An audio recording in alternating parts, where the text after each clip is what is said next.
uyu muntu w'Imana ajya aribwa cyane mu gifu, cyane cyane iyo ashonje. None yafashishwa iki? Murakoze cyane.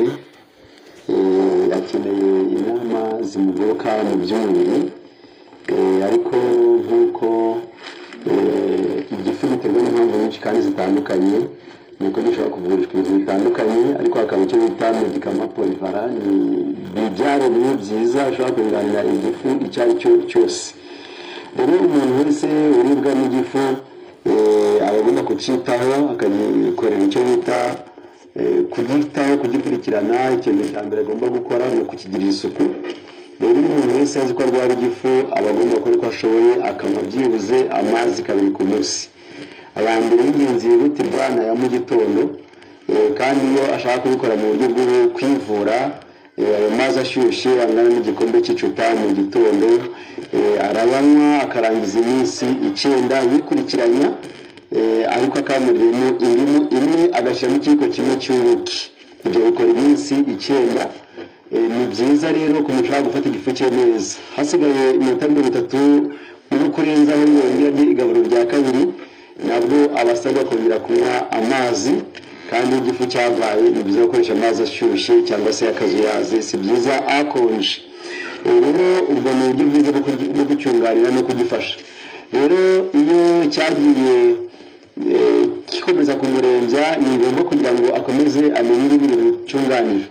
Umurwayi w'igifu ntabwo asabwa kurya rimwe ku munsi, cyane cyane by'umwihariko uwo ugira igifu yarangiza kikamujya ashonje, ntabwo asabwa kurya rimwe ku munsi, ahubwo asabwa kurya byibuze 2 ku munsi. Niyo gahunda nziza agomba guhora akurikiza uko bukeye n'uko bwije.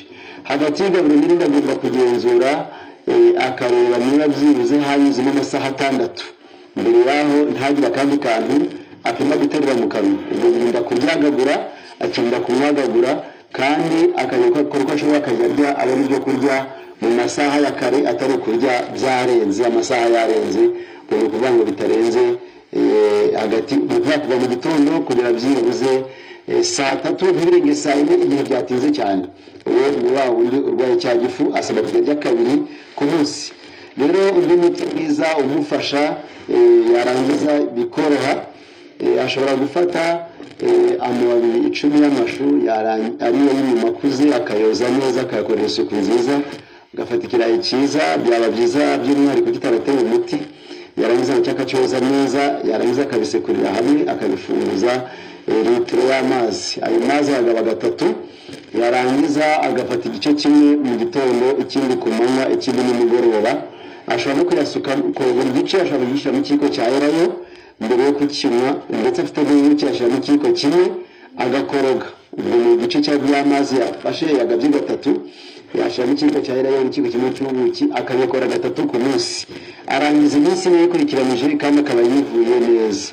Nanone mbere y'igaburo ni byiza ko afata igitunguru cyahonyo kimwe, agafata indimu imwe, akayicagagura, ariba yayindi nziza cy'intoto. Yarangiza ashyira ikiko kimwe cy'ubuki n'ibiyiko 2 by'amavuta yerayo. Yarangiza ibyo akabirya mbere y'igaburo ry'amanywa agiye kurya. Abikora 4 mu cyumweru, akarangiza ukwezi.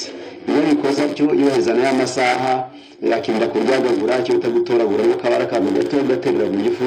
Ni byiza akajya mu igaburo rya mbere hakiri kare, yarangiza n'irya kabiri akabibona hakiri kare, akahirinda kuryamana ibyo kurya, bigira aho ngaho igifu cye kigakira akamererwa neza.